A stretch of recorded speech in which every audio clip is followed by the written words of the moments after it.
Hi there, Leo. Thank you for joining me for your weekly forecast for week commencing the 23rd of January. Your relationship sector continues to be lit up by the presence of the sun. This can ask you to become much more conscious of what you need in your relationships, but also what you're prepared to give.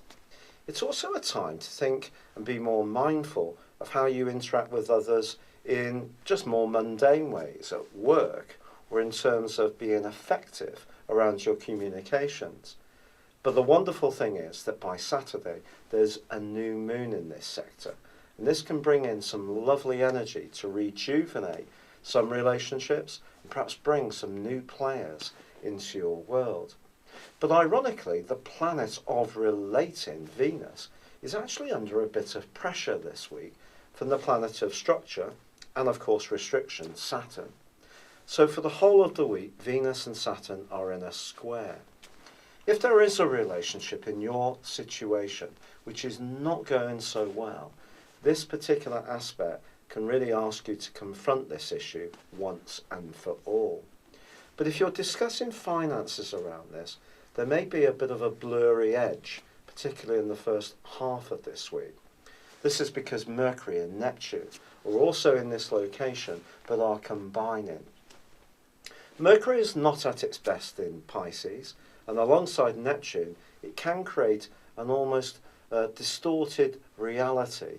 So if you are trying to get facts and figures out of a business associate, or discuss a thorny issue with someone you're close to personally, well, there could be a little bit of unreality, evasiveness, or darn right dishonesty, to be perfectly honest. So you need to be very mindful. You can be assertive with the sun's help for sure, and you also need to manage your expectations, because when Saturn is oppressing Venus, it can squeeze the affection out of us.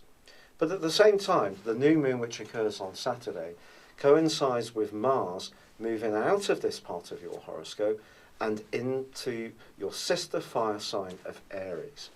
This is one of the most exciting things that's going to happen throughout this year. It's going to be in this location for 6 weeks. And it's something you can really look forward to, because Mars is going to galvanize you into action.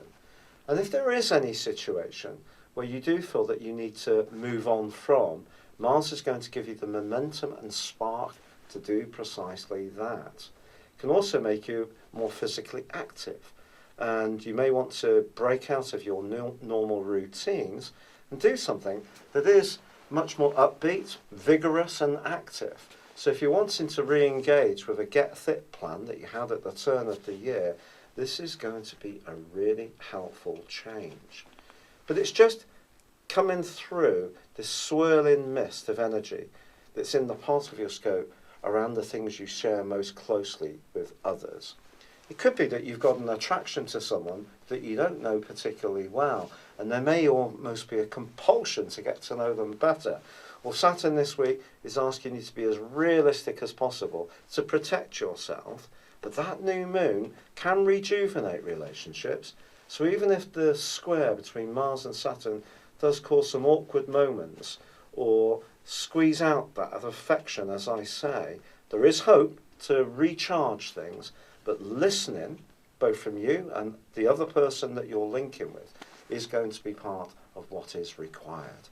It's been a real pleasure being with you. Thank you for joining me. Good luck and goodbye for now.